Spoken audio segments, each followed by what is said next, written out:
Hey all, we had a great session the other day in metabolicduo.com and we brought in special guest Sally K. Norton, expert on oxalates and how damaging they can be for your health. I was quite surprised at the range of foods that can contain serious quantities of oxalates, which cause a myriad range of serious issues with your health, and it may be something under the radar. So anyway, metabolicduo.com is where we do a couple of sessions a month and bring in all our kind of subscribers, and we're increasingly bringing in guests now. So we had Professor Vladimir Subotin a week or two ago, and we're getting in Stephen Hussey on the fourth phase of water and heart disease. Is it more to do with water than blood? That's next Thursday. So anyway, metabolicduo.com, but here's our session with Sally for you to enjoy for free. I've been a nutrition geek since kindergarten. I would come home and tell my mom what we're supposed to eat according to the teacher, which is probably because I had a lot of ear infections and had strep throat a lot, and they took out my tonsils when I was 5. So I was already health conscious as a preschooler. And it was in 7th grade, I decided I would get a degree in nutrition to help people not get sick. Well, the going message at the time in the 1970s, which is still the same message today, is you eat more vegetables and less hot dogs, and it'll all work out, and you won't get cancer and heart disease. And we've been going by that story and gardening our little organic butts off and shoving Swiss chard, beet greens, and so on, these very high oxalate foods.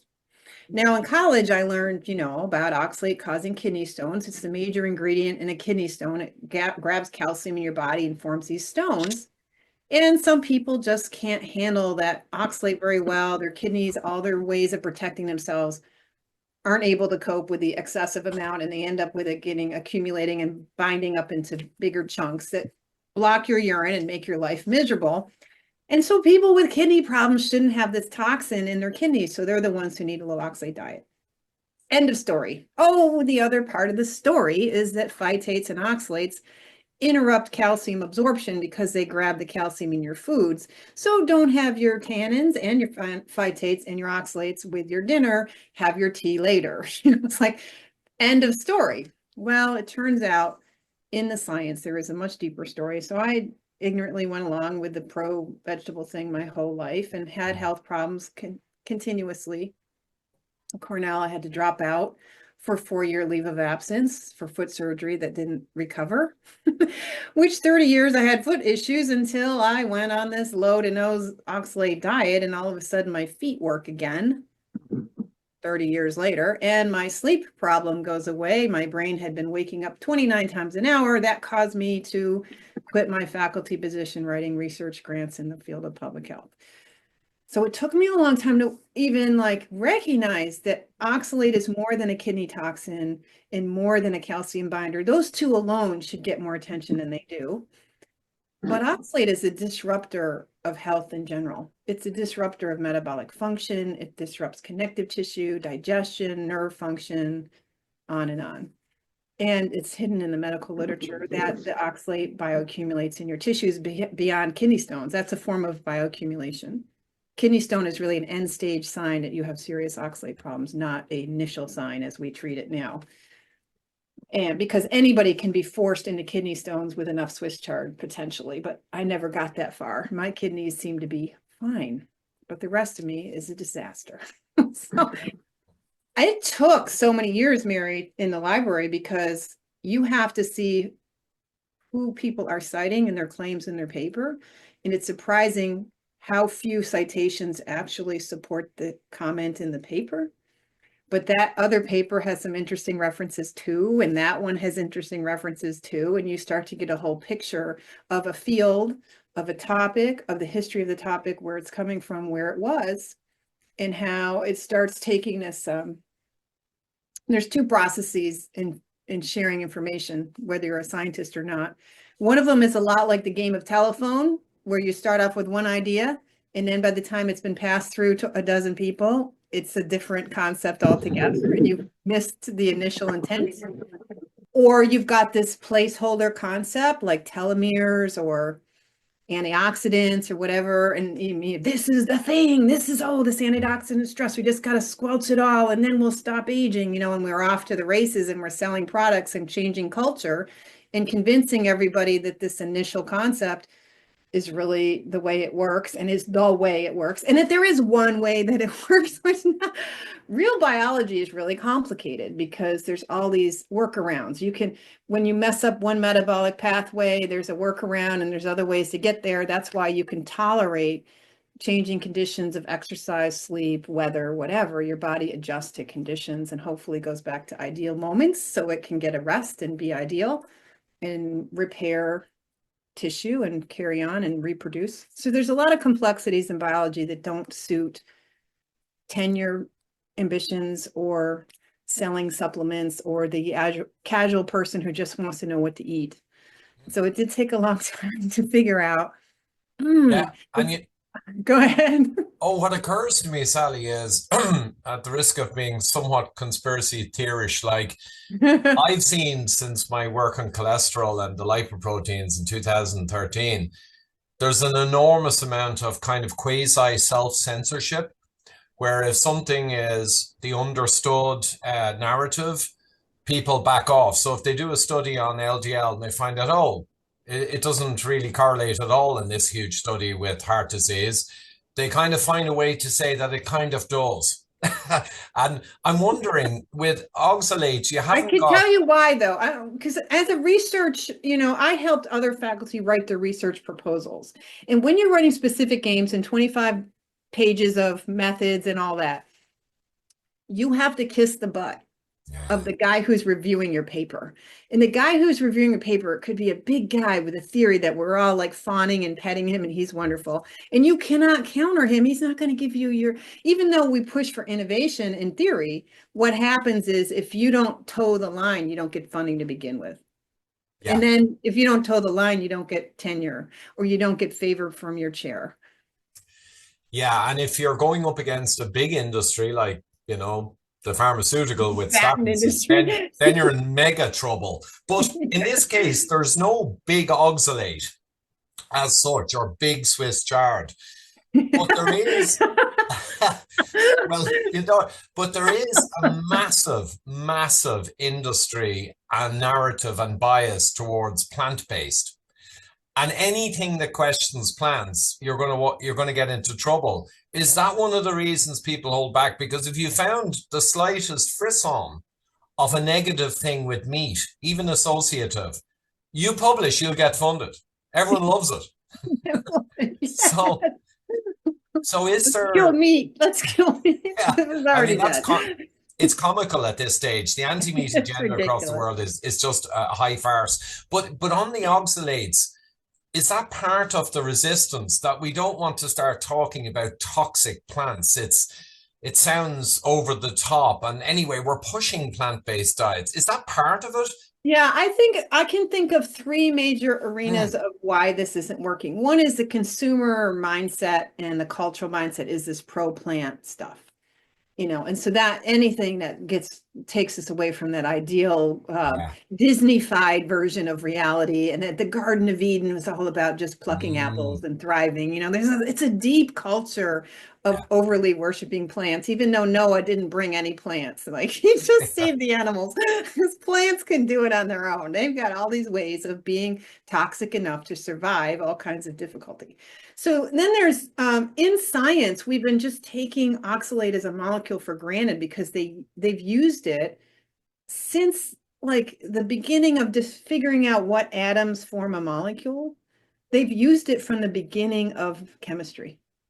And we use it in biology all the time, like to figure out where calcium goes in cells and how much calcium can an endoplasmic reticulum hold anyway. Like we use it all the time. And we use saponins, which is another chemical in plants, to what we call skin the cells. So saponin skinning is a way to loosen up the boundary of the membrane so that oxalate can get in there better. Of course, plants have them both. Something like quinoa is just perfect to destroy your gut because it's high saponin, high oxalate. It's just, And most of these plant chemicals, by the way, do wreck your gut. So anyway, in science, you've got to have your little discovery initially that, hey, you know, when you have oxalate in the rats' diets, all their glands start hypofunctioning.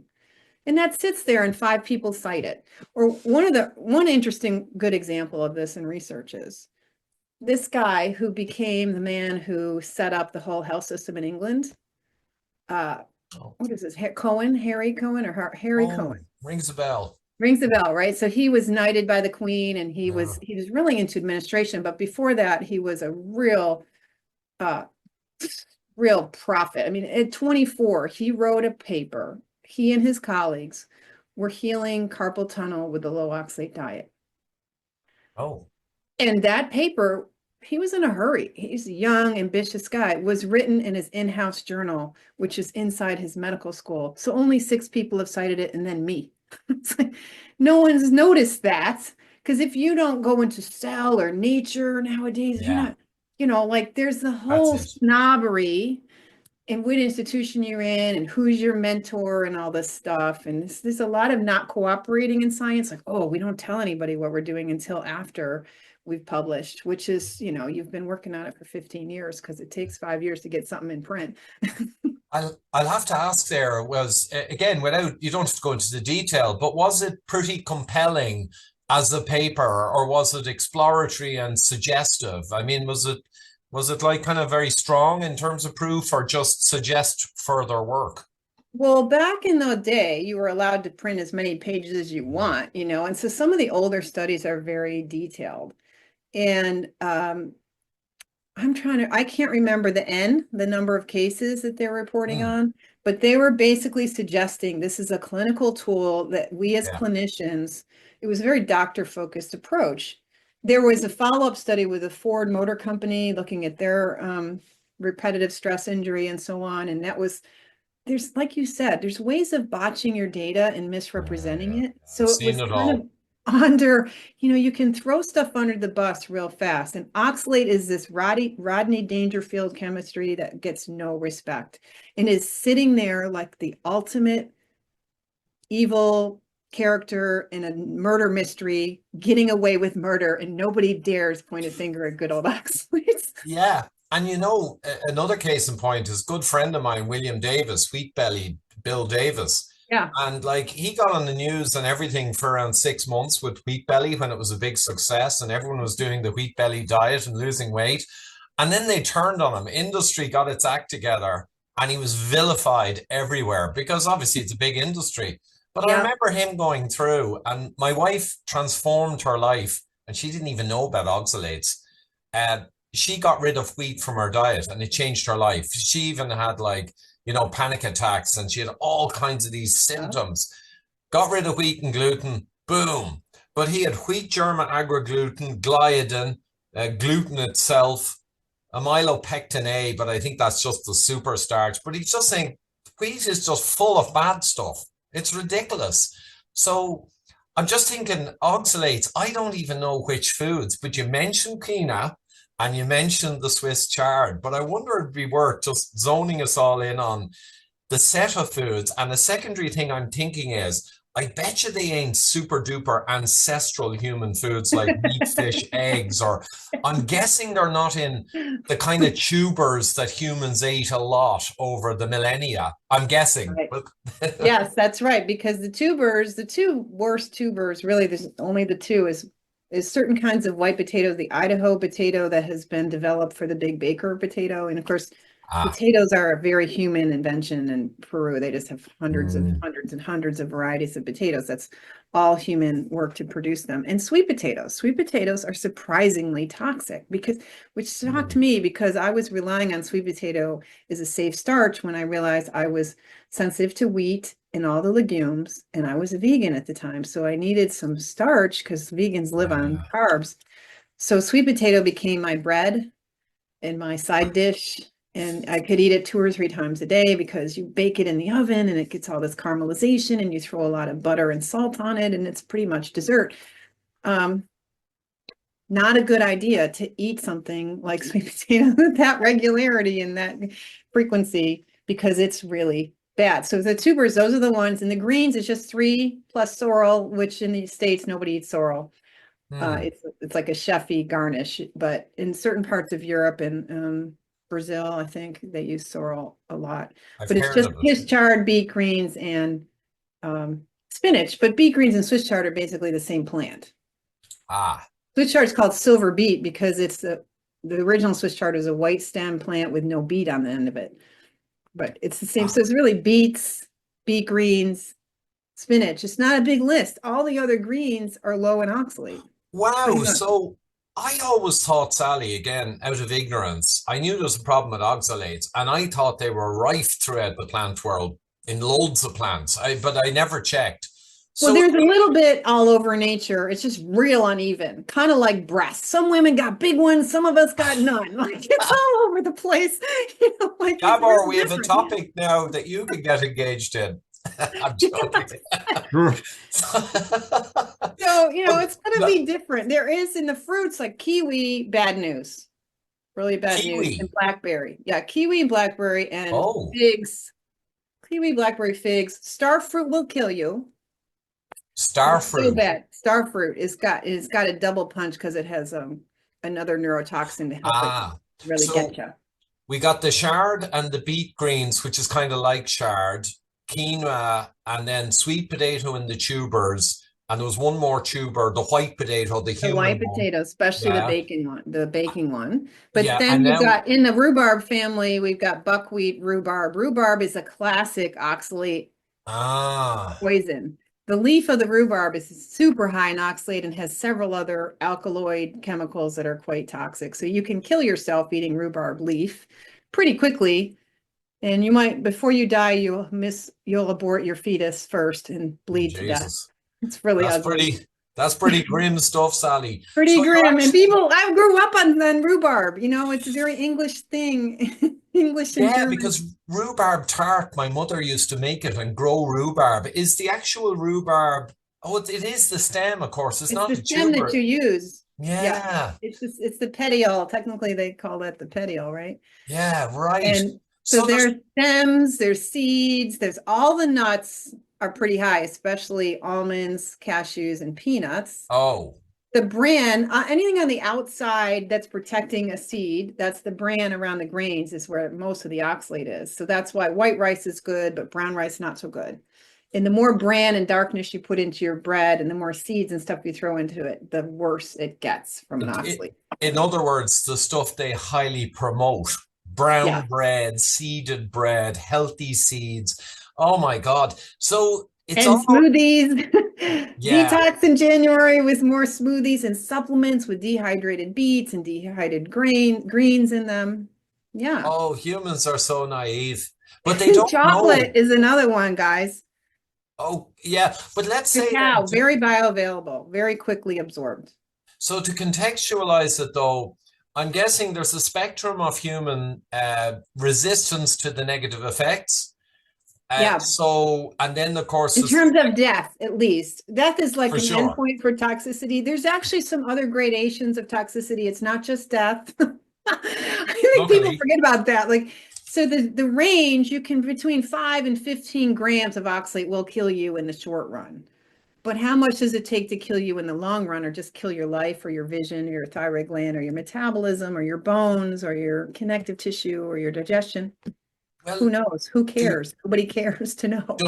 I always said we don't know for sure whether seed oils are the big problem in processed food or refined grains. We know both are our problems, so eliminate them both. You're right. Why get wound up? Just elimination is the way. But that said, to your earlier point about the body getting a break, I'm guessing or surmising that if you, like myself, eat very few plant foods, generally, I mean, really very few. I'm not carnivore, but meat, fish, eggs, and maybe some tubers like potatoes. I'm Irish. Maybe some white rice, but not brown. I don't care about that fiber nonsense.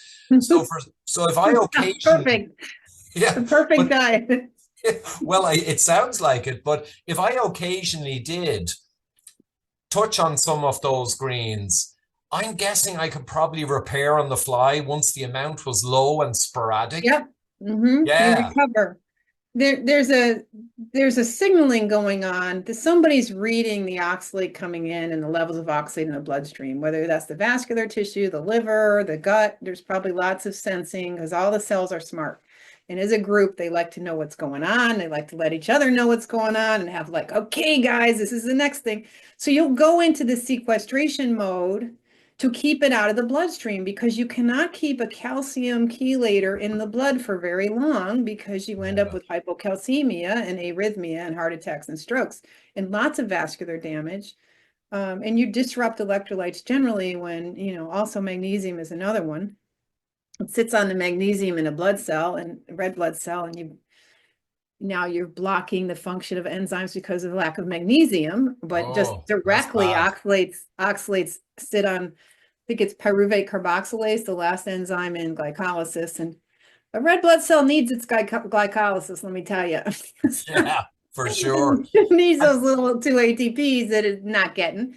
So then you get this water buildup in the cell and exploding hemolytic anemia. There's so many ways that oxalates are messing us up.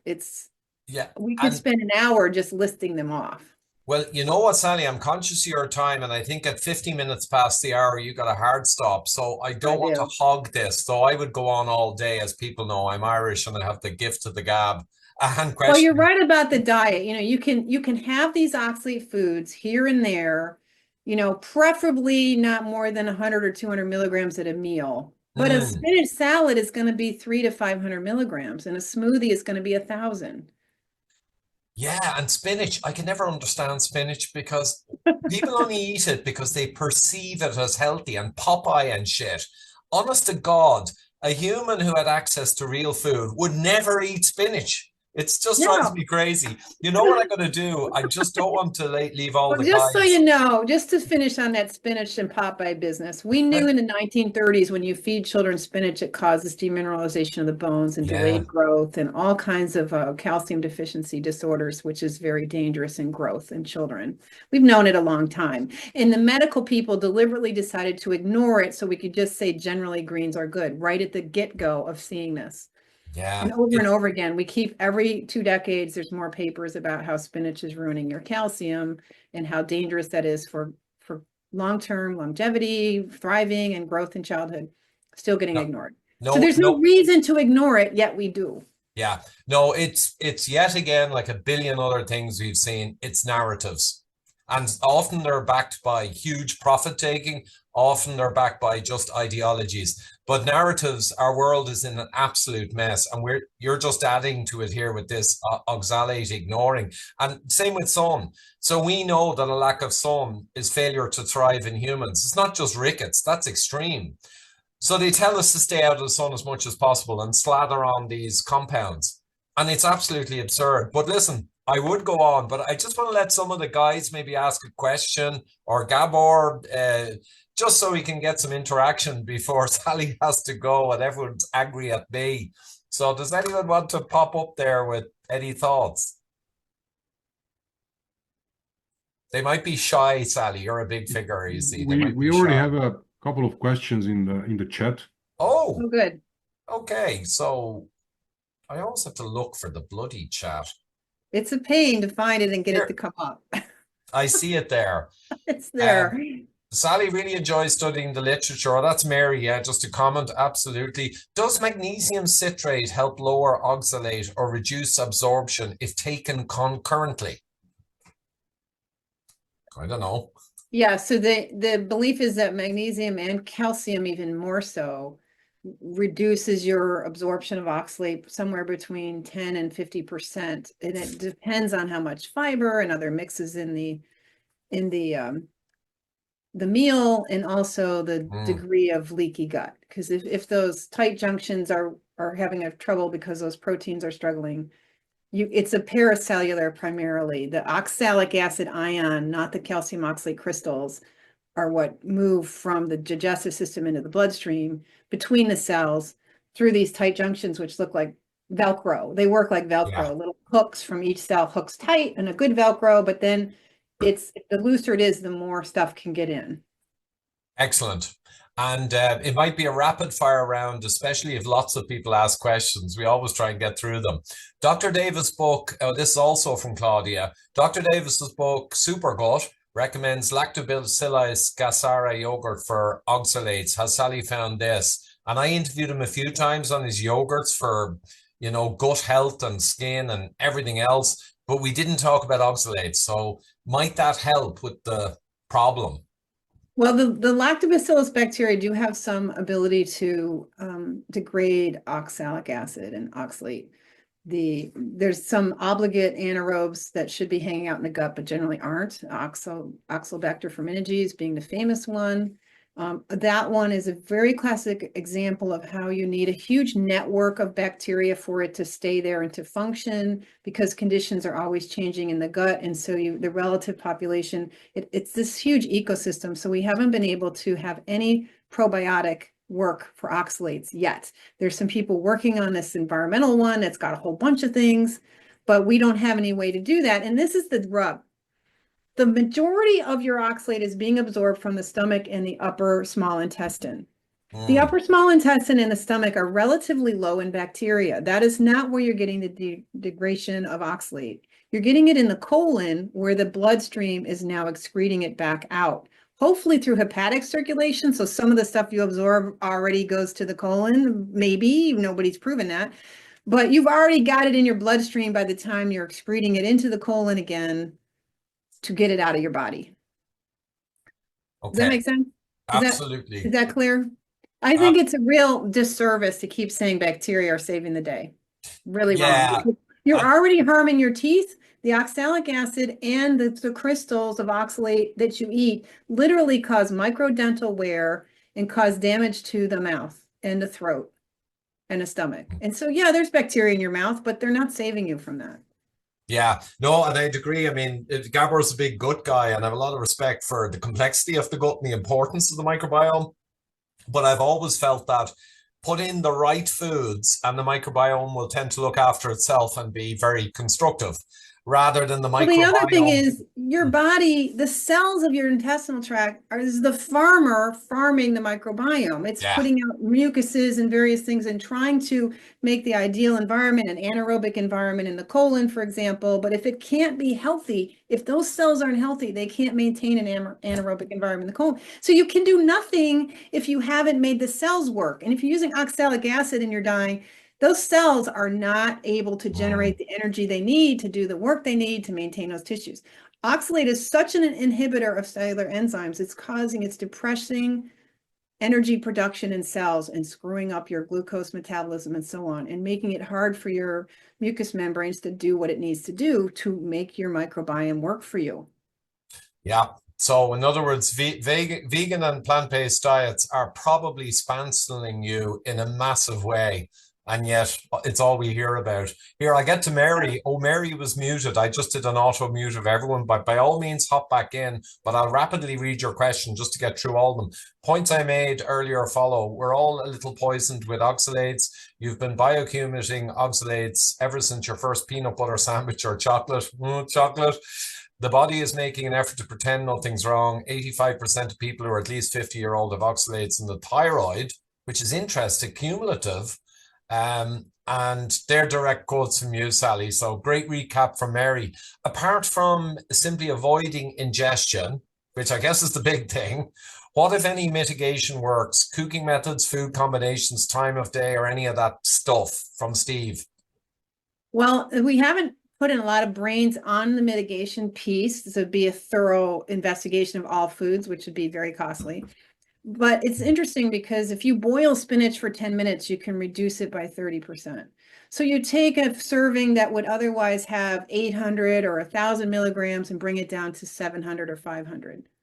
It's still ridiculously high. So for the very high oxalate foods, and fermentation is the same thing. Like in Hawaii, they ferment poi, very high oxalate food. The fermentation brings it down a good 25%. It's still too high. Yeah. It's the medium foods like broccoli that might have 20 milligrams per serving. You boil broccoli for 5 or 10 minutes and make it a little mushy. That's really a long time. You can only boil broccoli for 3 and get away with it culinarily. We don't know what a 3-minute boil is. Nobody tests that, but Okay, turn it to soup, but you got to get rid of the broth here. You throw out the water because the hot water and the breaking of the cell walls helps to draw out some of that. Both the soluble and insoluble oxalates can be drawn out in the boiling water. And yet when you make tea with high oxalate foods like cinnamon, the tea is not high in oxalate because cinnamon is a bark, and the bark in trees uses oxalate crystals to protect the plant. So the oxalate in cinnamon is going to be more of the big chunky crystals, and they don't dissolve easily enough for a 3-minute brew in tea. So the way we make tea works. So it's complicated. When you boil asparagus, you get no benefit. Yeah. So yeah, boil stuff, throw out the water. That makes it more digestible, makes it more edible. You're more likely to digest cooked vegetables. I highly recommend cooking. Boiling is a classic technique, and there's a reason for that, apparently, that we're overlooking. Absolutely. And red kidney beans or kidney beans, I only found this out a few years ago. If you eat a handful, generally TLV is a handful or threshold limit value, around half of people will actually die from eating a handful. And yet we boil them and we sell them by the million tins. And yet inherently it's absurd, because if something is that toxic before boiling, it should be something that's written off unless you're on a starvation diet. Same with bread. We should have learned this at Cornell. You have to take two food classes at Cornell. The first one is really about running a commercial kitchen and how you make rolls and where's the gluten in the bread. We don't learn about lectins and how important it is with beans. You soak them for 3.5 to 4 days to start initiating that germination process to change the chemistry of the lectins. Then you pressure cook with high heat to kill the lectins. We didn't learn any of that at Cornell. People coming out with degrees in nutrition and dietetics don't know food. Yeah, no, that's the bottom line, Sally. Here, I'll keep going with this because I'm a stickler for time. It's my old corporate history. How big is the problem in patients with chronic kidney disease? Do you recommend screening urine oxalate creatinine ratio? Everyone a low oxalate diet? And I presume their VO means maybe everyone with any kidney problem, a low oxalate diet, or maybe just everyone. And there's plenty of researchers who have said that frankly in the literature. That oxalate is the biggest kidney toxin going, and everyone with chronic kidney disease of any stripe should be not flooding their kidneys with oxalate. And that's where it's going to go. That's the kidney's job. Yeah, and in fairness, I'd extend that, and maybe the question suggests that just everyone from what we're discussing here. Steve O'Mary says, Dr. Perlmutter, grain brain, Perlmutter, he's a good guy. I remember from a long time ago, says there's no downside to an oxalate-free diet. Indeed, he says it's nothing short of a miracle. So more a comment than anything. Obviously, and with people with real experience with it, knowing how to do the diet and knowing what to look for and knowing how this works, it is a life-changing event. You never go back. Once your eyes get open to this and you've experienced it, no amount of nonsense will talk you out of this. I just love this kind of stuff. Sally, this is great. Does lemon juice and water help reduce oxalate absorption or clearance? Claudia asks. So citric acid has a strong affinity for calcium, and calcium and citric acid bind so nicely that it weakens the bond between calcium and oxalate. So citric acid softens these hard, almost quartz-like oxalate crystals, and makes them more chalky and easier to break down. So it's a huge benefit. Half a cup of lemon juice is what the medical literature says will dissolve kidney stones. You go on a moderate to low oxalate diet and take not just squeeze it in your water. A half a cup of lemon juice. That means 2 or 3 lemons every day. That will help you break down oxalates in the body. No question about it. But that's oxalate accumulation in the kidneys and elsewhere. Very important part of the therapy for a lot of my clients. I have one guy, his bladder full, 100,000 stones, destroyed his urethra, and he's pretty much stone free from a year of lemons and low oxalate. Yeah. But that's primarily reparative. I mean, the idea of eating a toxin and taking the anti-venom or whatever, it's just absurd to me. People love that idea, though. It's popular. I know, but it drives me crazy because... drink a lot because you can have a hangover remedy tomorrow. Yeah, don't start me. But the other thing is as well, if it was eggs or ribeye that you had to do that, I could understand doing it, but not the crap you've listed. Anyway, devil's advocate question. Steve is the devil's advocate here, and it's a fair Okay, question, Steve. and it was running through my mind, and it was behind my that the body can handle a lot of crap even when it's really bad, and it can bounce back. But why don't vegetarians and vegans fall ill and die earlier at a faster rate than they already do if they're the biased population eating this junk? Well, we don't have great data, so it's hard to say how well the vegans are doing, and people don't stay vegan for long. So there's a huge population of like 0.9% of the population. That's not that huge, but they're very vocal. So they have this giant place in our culture. And people come and go out of that pool. It's very hard to follow that pool of people. It takes a tremendous amount of money, like the Framingham style money, to do it. So I wouldn't say we have good data. My experience is that most people who are vegetarian and vegans, once they get cancer, they won't survive their cancer. They don't have any metabolic heft to recover. Yeah, and I think with them, like you say, there's a massive problem with transient veganism, and it really just doesn't count. The hardcore guys, even a lot of the hardcore guys, have had to give it up. They Too die desperate. crazy too. My mentors were Neil Bernard's still around, but then there was I'm drawing a blank, but let me tell you, I I always was think of part of the Dr. Greger. vegetarian vegan years for years, and I knew all the guys. They're not well. They're nut jobs Yeah. in old And age. They're not well. neurologically, I think as well is its own problem. I really, really feel that Yeah. quite Without strongly. butter, the brain's an unhappy place. Yeah. Okay. Is plantar fasciitis a recognized consequence of oxalates?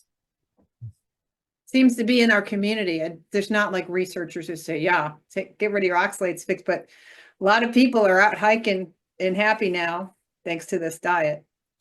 Yeah, but it probably lifts all boats, like Perlmutter has said, Well, or you would connective say. tissue disorders are a really prominent problem. The acidity and the other problems with, chondrocytes and the cells that maintain proper structure in connective tissues are few and far between, and they have to all function well. And when they're struggling to reproduce, you have a hard time maintaining your connective tissue. So all kinds of connective tissue stuff gets maintenance problems, but you also get this crystal accumulation and calcification in fascia, tendons, and so on. So you draw a lot of inflammation, you draw crystals and debris and pollution in the connective tissues will draw inflammation and teach your body to be in a chronic inflammatory state. Worse than gout, tendonitis, and that kind of stuff can go on and come and go. Excellent. Can you comment, Floras, about using organic acid testing and relating oxalates and candida overgrowth? Yes, so oxalate again destroys it messes up the microbiome balance, and it also messes up your immune system. Within 40 minutes of a spinach smoothie, your immune system is no longer able to handle infections. And so it creates this environment that seems to let candida thrive. And mostly these mold style infections all clear out in about year 2.5 of oxalate diet. You get rid of it. It just cures itself. So I believe that candida and these other things are secondary in many cases when there's oxalate poisoning going on. That's a symptom of it, not a cause of it. The bacteria that produce oxalates are like aspergillus, which you can breathe in and so on. And then what was the other part of that question? It was candida overgrowth, yeah. Using organic acid testing. Oh, yeah. So in 2009, I had an organic acid test and it showed I was perfect. I had no oxalate problems whatsoever, no hint of any kind of oxalate problems whatsoever. So, yeah, this is a problem with a lot of tests. I mean, they're null and no one knows they're null and void. So, anyway. Yeah, and the thing about urine oxalates is it takes 9 tests to get a sense of an average level of oxalate that the kidneys are able to release from the body. Okay. And the more sick the kidneys are, the more they are a magnet for oxalate and can't release it. So sometimes when you're in end stage, you have no oxalates either in your blood or your bladder and your urine, and yet you're dying of oxalate poisoning. So both blood tests and urine tests are real unreliable. Gotcha. So message to all, you ain't going to test your way out of this one. Just stop eating it. Okay. It's simpler than that. It's cheaper than that. Of course. And you're going to end up with a better diet almost by default. Mary mentions, oh, Steve, about the vegans and the death. Because the body sequesters really well to keep the person alive, which is one of the highest priorities of the body, then one day the vegetarians and vegans' bodies can no longer do it and they become riddled with visible disease, or as I would say, they run out of road. Excellent, Mary. I want to leave a few minutes just for some verbals, so we're coming close. Do oxalates contribute to chronic inflammation and insulin resistance? And Yes. yeah. I mean, one And of maybe probably diabetes and obesity and underweight, all kinds of Yeah. metabolic problems. I mean, it's funny, but practically insulin resistance, hyperinsulinemia is kind of a flag for nearly any bad thing. Like if you give up smoking, there was a study many decades ago, and the people's insulin halved with no other intervention, I think 6 weeks. Like it's astonishing how nearly all bad things push you to that state. It's Well, and crazy. there's other sides to this metabolic mayhem. If your pancreas is being so messed up by the oxalates, and you can, I believe you could create type 1 diabetes with oxalate as well. But literally the lack of potassium and cofactors can make it hard to produce insulin at all. So you may not even see a lot of problems with insulin, but you still get a diabetic effect. Yeah, of course, and all the sequelae of that. Perfect. Mary also mentions from your podcast again, rushing to the finish line is rushing into toxicity. Once again, quoting Sally from podcast, what she means is don't immediately quit the oxalate stuff you're ingesting. Oh, get her book to learn how to slowly and properly wean off the oxalate stuff you've been ingesting. That's an interesting point then. So you need to kind of taper off somewhat. Remember we talked about the body reading the levels? Right. So the body knows how much is coming in. And I think there's this annual cycle. So I wrote an article years ago called Lost Seasonality, basically, because when you go into winter, you're not eating spinach and so on. And that's this period. So the body hears a big change. If you're eating 1,000, 1,500, 2,000 milligrams a day with your smoothies and so on, and you suddenly stop, that's a very strong signal that says, oh, and it takes about 3 days for cells to change their outfits and go from sequestration mode to go to releasing mode. And you start, the lipozymes start getting active and you start releasing oxalate from inside of cells and so on after a few days. So literally you could feel this peace and harmony for 3 whole days. And then you're reloading your bloodstream with more oxalic acid coming out of your thyroid and your shoulder and your teeth and all over. Yeah. Not good. So this accumulation is so important, completely unrecognized, not really in the literature much. It's just in those places like, oh, it's all over the thyroid. It's here. And they don't ever put it together where it comes from. It's a metabolic problem. No. And so you've got to manage now the fact that you are a Superfund site and you have to leave those, what I think of these crystals is sunken barrels of toxic oils under old gas stations and some things like that, right? You want to leave those things in place until you're really ready to move it out and on the roadways, which is your vascular system primarily, in a safe way. And you need to do that as slowly and carefully as possible. So not going zero oxalate is a good thing. That's why you get to keep your potatoes. For a little while. Here and there, you may still need it. I have days where I'm like, I go take a scoop of rhubarb jam out of the fridge because I know I'll feel better if I do it. Yeah. Okay. Well, no, it sounds like a good idea to read the book. And I presume there's kind of the usual kind of plans and stuff and in there. It does. You got to take a look at the book. It's now in 5 other languages and will eventually come out in French as well. We have it Spanish, German, Polish, Chinese, Vietnamese, and later this year, it'll be in French. And if you really want the data, you can get this on my website. You can only get this from my website. And if you're on Amazon, don't buy stuff inspired by Sally K. Norton. There's hundreds of titles up there. I've only written 3 books and there's only 1 on Amazon. Everything else with my name on it is just scam. So do not buy like recipes, whatever. There's a recipe PDF on my website. There's a data book on my website. Everything else out there is just scam. So toxic superfoods, that's legit.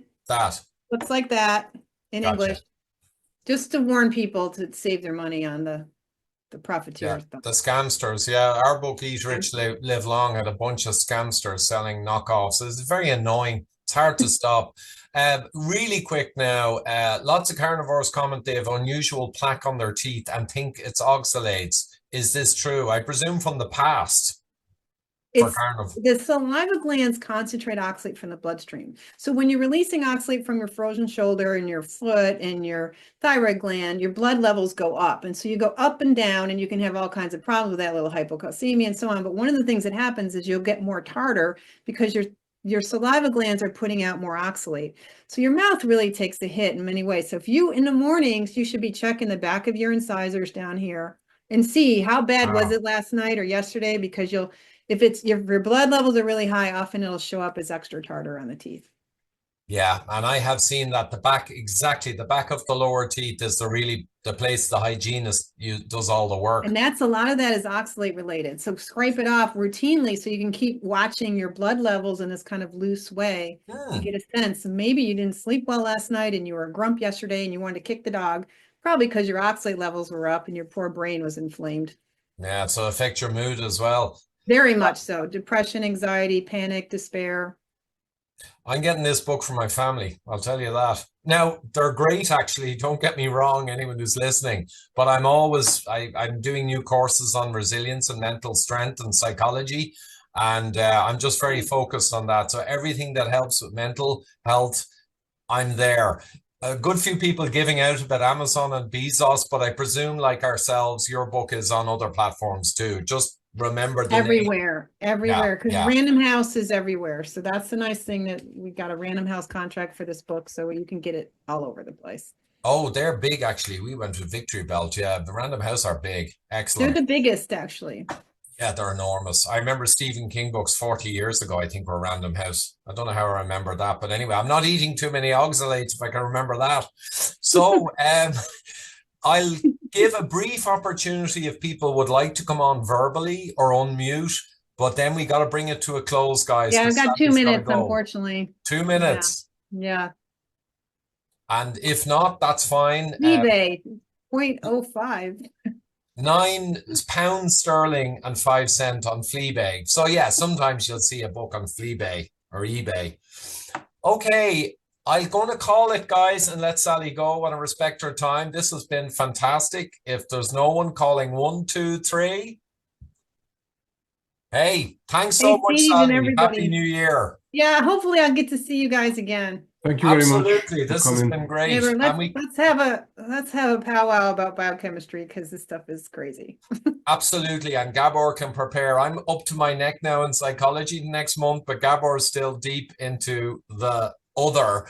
So we'll put all the links down below. I'll release this one actually widely and put all the links to the books and everything your guys sent me. So fantastic stuff, Sally. Thanks so much. So nice to be with you guys. Take care. Happy New Year. You too. Bye now. Bye, everyone. Well, that'll do it, folks. Lovely lady there, Sally, and very expert indeed, as I hope you'll agree. And just remember, metabolicduo.com. If you sign up with us, we'll have guests in many of the sessions. Sometimes myself and Gabor just go through the latest scientific papers, the latest insights on weight loss and metabolic health and all kinds of tips and tricks. But in any case, we have a great crew and we always enjoy ourselves. So metabolicduo.com. Till next time.